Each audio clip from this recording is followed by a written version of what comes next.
At WISC, I've been researching and writing a cultural and environmental history of air in the Rocky Mountain West. The project looks at how air and human uses, understandings, and regulation of air changed over the course of the 20th century, from about the 1870s to the 1990s. And I'm doing this research to complete my doctorate in American Studies at Boston University, though I live here in Santa Fe.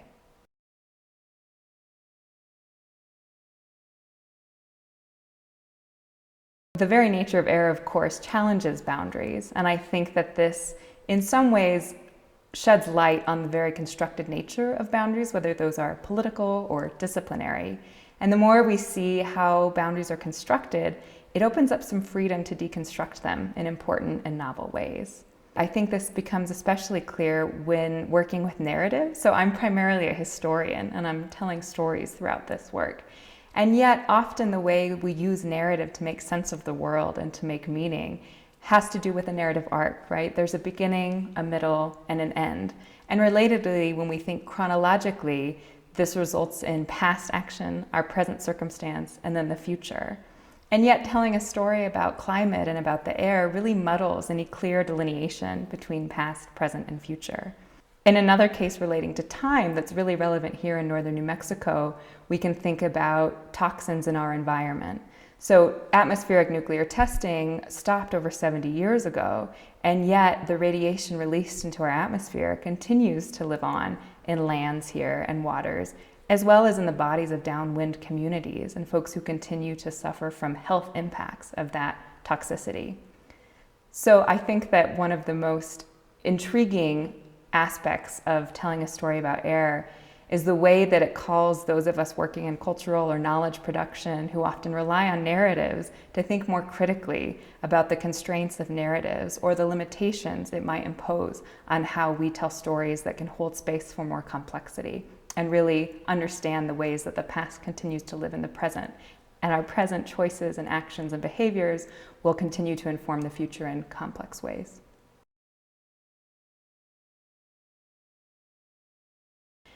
So a few different lessons that I think it has to offer for modern society. One has to do with environmental regulation and climate change. So for example, I look a bit at how the Clean Air Act was established and rolled out. And one thing I find really interesting is that in order to manage air pollution, the legislation focused on visible air pollution. In a lot of respects, legislation passed in the 1970s cleaned up the air we breathe. In some ways, it pushed it to the margins, and there are environmental justice issues there. And in other ways, by focusing on only the visible qualities of air, we overlooked other emissions which are central to greenhouse gases and the warming of the planet. So those lessons from the past, I think, are going to be crucial as we try and come up with policy that will help address and mitigate the climate crisis moving forward.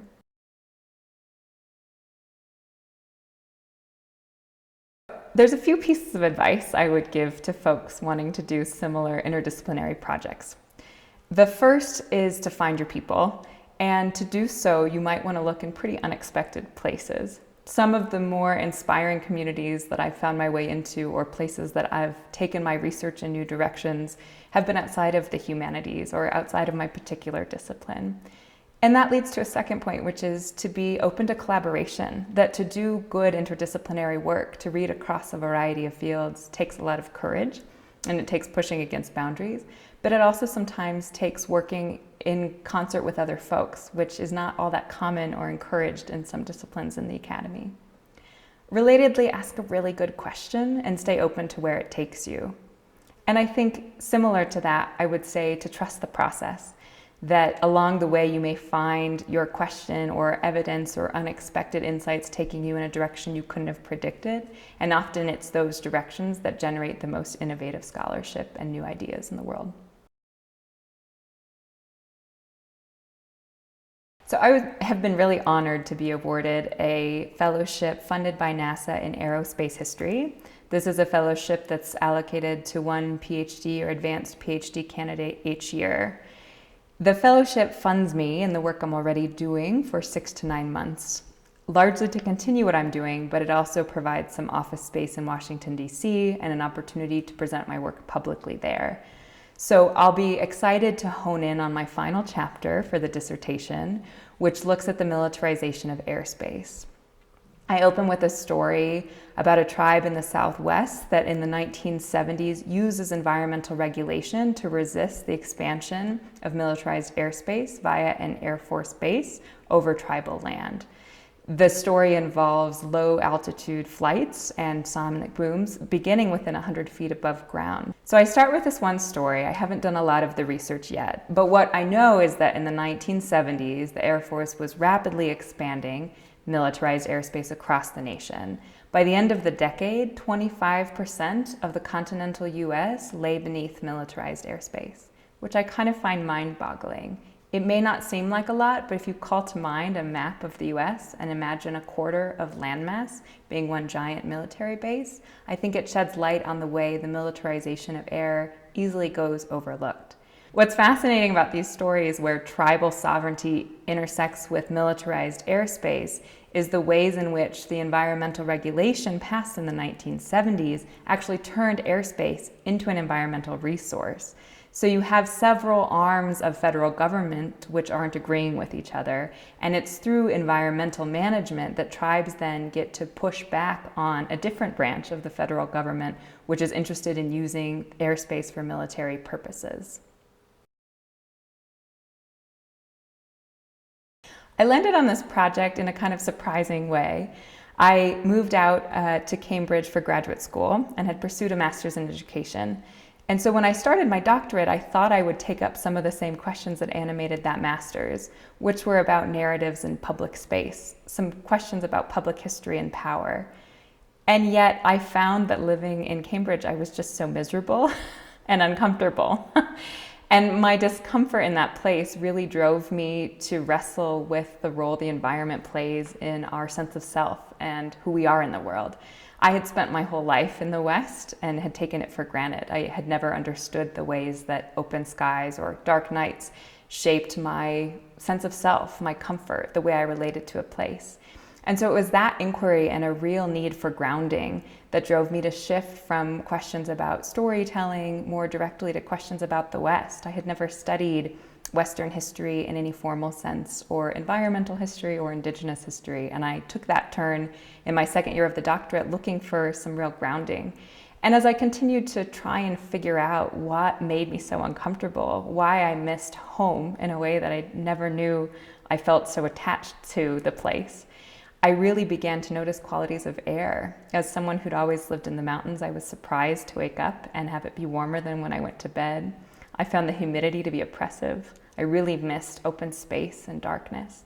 And as I was really reflecting on those immediate, very visceral aspects of home in the West that I missed, I started to find my way into some scholarly literature and found there has been much writing about land and water in the West, and yet a gap in air. So my own personal kind of longing and disorientation mapped on with the gap that I felt I could contribute to with my scholarship.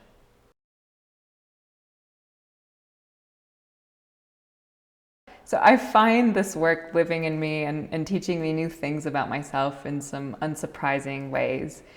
By way of story, a friend recently was surprised to learn that I grew up flying in small airplanes with my dad, which made me realize that those childhood experiences had shaped an understanding and a love for open air and flight and aerial views of Western lands in ways that I took for granted. So I didn't begin this project because of my experience in small planes, and I didn't even realize that it was a part of what shaped my love for these kinds of stories until I was about a year into my dissertation. I think another important and challenging insight as I'm doing this work that in a way is animated by the NASA fellowship and straddling my work as a humanities scholar with some atmospheric science and aviation and technology history is contending with boundaries in the way that I've internalized them. One of the reasons I love Donna Haraway is that she's not afraid to take on science and scientific knowledge and understanding from a feminist perspective, and while drawing on different ways of thinking about how knowledge is produced. So I found in myself, for example, that even the funding by NASA has made me really question where I draw my own authority and what it means to be a humanist and a historian who's also drawing on literature and the sciences and telling a story about a phenomenon that is most often talked about or explored by people in different disciplines than myself. So women that I find so inspirational for my own work, one I've been reading a lot recently is Donna Haraway. I love the way that she writes about science with a real attention to contextualization, to really understand that the way we produce knowledge never occurs in a vacuum. So I find her to be a badass who is crossing disciplinary boundaries and bringing a feminist lens to understand the production of scientific knowledge and knowledge in general.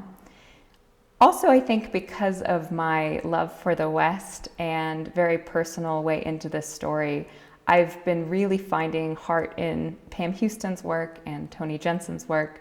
Writers like Terry Tempest Williams and Rebecca Solnit are all amazing women authors who do a beautiful job of connecting stories about this place with their own personal narratives.